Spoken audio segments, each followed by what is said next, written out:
Video کو like کر کے آگے شیئر ضرور کر لوگ دینا۔ کہتے ہیں قوت تو مرگن غذائیں کھانے سے آتی ہے۔ میں کہتا ہوں علی مرتضیٰ تو سوکھی روٹی کھاتے تھے، قوت کہاں سے آئی؟ اور اتنی سوکھی چبائی کہ ماتھے پہ پسینہ ٹپکنے لگا، ماتھے پہ پسینہ، اتنی سوکھی روٹی۔ آپ سے پوچھتا ہوں جم کرنے والے کیا نہیں کھاتے ہیں؟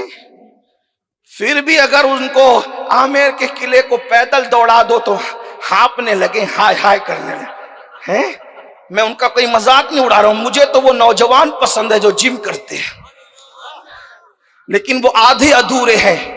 جم میں جاؤ گے تو جسم بنے گا، اگر مسجد میں نہیں آؤ گے تو پھر وہ بنا ہوا جسم قبر کے کیڑوں کے لیے تیار ہو رہا ہے۔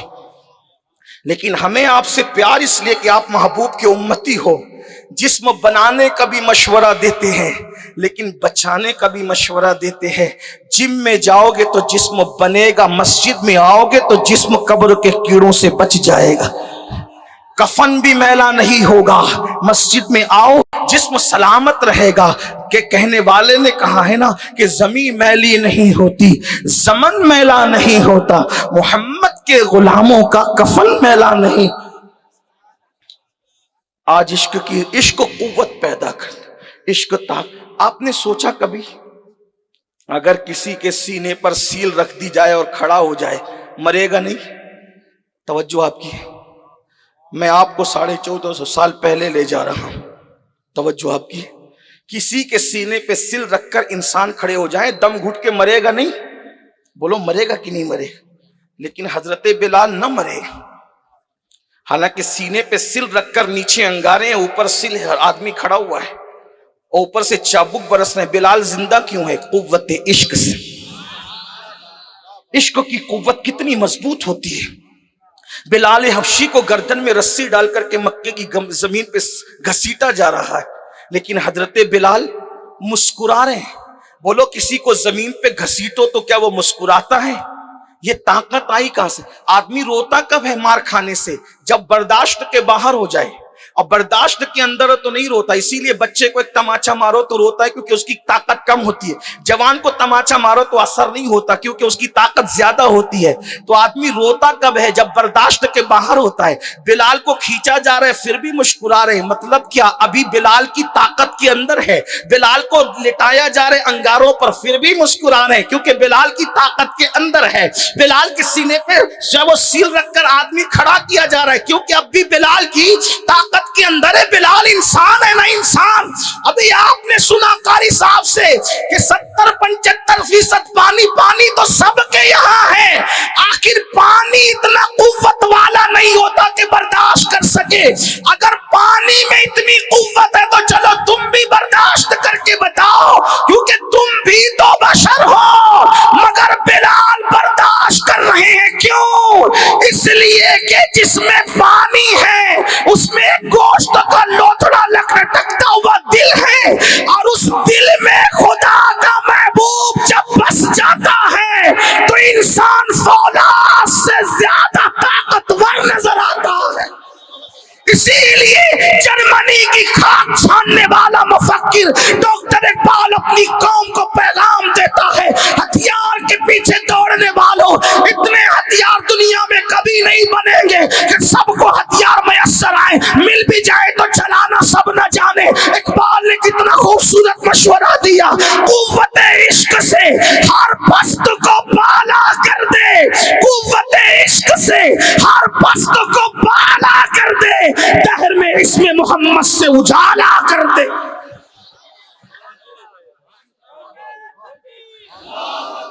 ہتھیار کی قوت ملتی ہے تو آبادیاں ویرانے میں تبدیل ہوتی ہے جیسے فلسطین میں ہو رہا ہے، اور عشق کی قوت ملتی ہے تو ویرانے آباد ہو جاتے ہیں۔ یہ قوت عشق ہے۔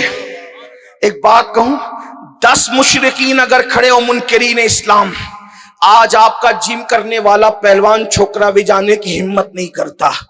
پورا ہندوستان شرک میں ڈوبا ہوا تھا، علی اور زہرا کا لال اکیلا آیا کیسے؟ اس لیے کہ اغیار کے مجمع میں جانے کے لیے بھی تو ڈیرنگ چاہیے، قوت چاہیے.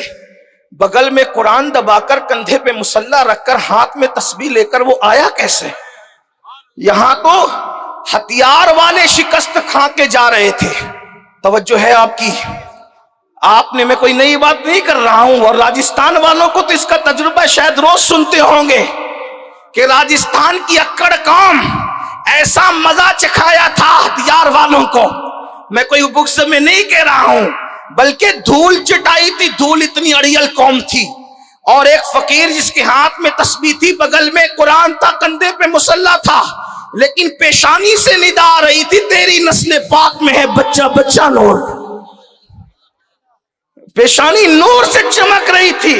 گوری کی شکست خوردہ خوردہ فوج نے کہا بابا جس نے ہتھیار زنگالود کر دیے ایسے ضدی قوم کے پاس نہ جا، ورنہ ہمارا انجام دیکھا، شکست کھا کے واپس جا رہے تھے.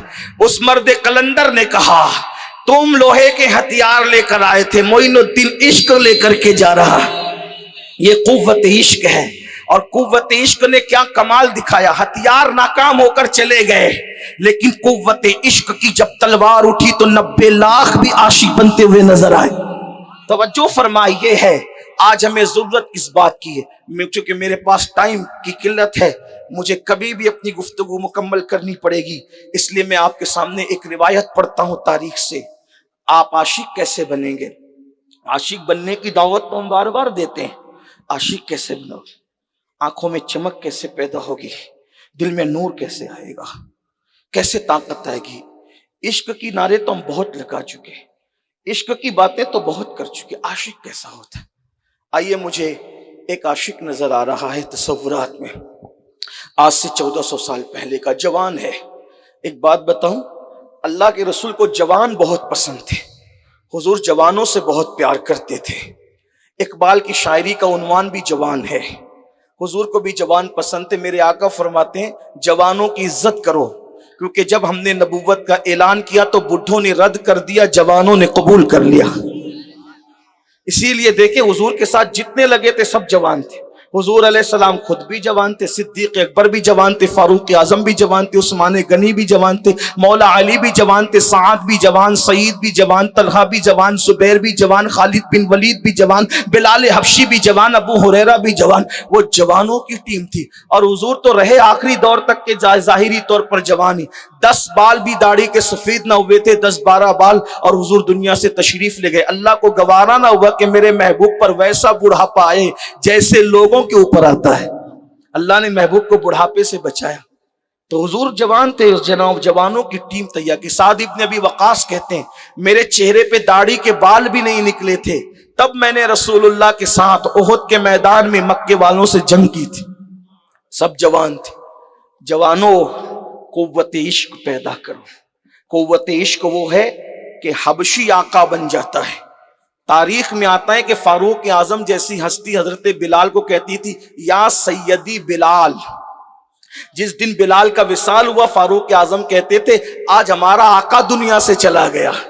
خیر دیکھے تو صحیح، حبشی کو عربی آقا کہہ رہا ہے. آخر یہ کیا چیز تھی جس نے حبشی کو آقا عرب میں کہلوایا؟ عرب میں جس کی آقا عزت کا اعلان ہوا، آخر اس حبشی کے پاس کیا تھا؟ اسی کو قوت عشق کہتے ہیں، اسی کو قوت عشق کہتے ہیں. تو آئیے 1400 سال پہلے چلتے ہیں. ایک جوان ہے جس کا نام عبداللہ ابن حذیفہ ہے. رومیوں کے ساتھ جنگ ہوئی ہے. رومی مطلب عیسائی.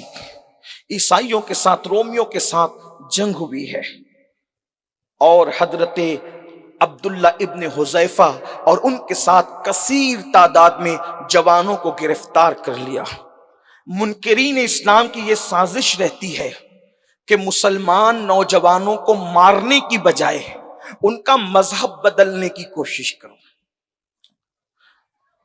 وہ اگر اپنے مذہب میں داخل نہ بھی ہوں تو کم از کم وہ مسلمان نہ رہ جائیں. اپنے آپ میں ڈوب کے سوچو ان کی سازش کو تم نے کتنا کامیاب کیا. کتنے مسلمان ہو؟ کیسے مسلمان ہو؟ کون سی مسلمانیت ہے جس میں فجر کی نماز پوری زندگی سے غائب ہے؟ کون سی مسلمانیت ہے چڈی پہن کر آپ کی بیٹی انگلش اسکول میں جا رہی ہے؟ کون سی مسلمانیت ہے آپ کی بیٹی ننگے سر ولیمہ میں شریک ہو رہی ہے؟ مسلمانوں کی تہذیب تو یہ ہے کہ چچا کے بیٹے سے بھی پردہ ہو، پھپھی کے بیٹے سے بھی پردہ ہو، خالہ کے بیٹے سے ہی پردہ ہو۔ جب یہ لوگ سنتے تو کہتے ہیں یہ مولوی لوگ پرانی باتیں کرتے ہیں۔ یاد رکھنا، یہ مولوی کی بات نہیں ہے، یہ مولا کا حکم ہے، اور مولوی پابند ہے مولا کے حکم کا۔ آج جو لوگوں کو درد ہے نا کہ بیٹیاں بھاگ کیوں رہی ہے، ہم نے کہا اس کے ذمہ دار تم خود ہو۔ جب تک بیٹیاں کو سیدہ فاطمہ کے رستے پہ چلاتے تھے، تمہاری بیٹی کب بھاگی تھی؟ ریکارڈ تو بتاؤ۔ جب دوپٹے کو بھی چاند و سورج نہیں دیکھ پاتے تھے، تب بیٹیاں کب بھاگتی تھی؟ لوگ کہتے ہیں مولانا غربت ہے غربت۔ میں نے کہا غربت آج سے پہلے زیادہ تھی، ابھی بہت دولت ہے۔ ابھی تو سگنلوں پہ جو بھیک مانگتے وہ بھی 3 مرتبہ پیٹ بھر کے کھانا کھاتے ہیں۔ غربت کا مسئلہ نہیں ہے، مسئلہ تربیت کا ہے۔ جب تک کردار فاطمہ کے سائے میں تربیت ہوتی تھی، جب تک کردار عائشہ صدیقہ کے سائے میں تربیت ہوتی تھی، جب تک کردار خدیجۃ الکبریٰ کے سائے میں تربیت ہوتی تھی، جب تک نفیسہ مصری کے کردار کے سائے میں تربیت ہوتی تھی، جب تک رابعہ بصری کے کردار کے سائے میں تربیت ہوتی تھی، اس وقت تک بیٹیاں پیٹ پہ پتھر باندھتی تھی مگر کسی کے ساتھ جاتی نہیں۔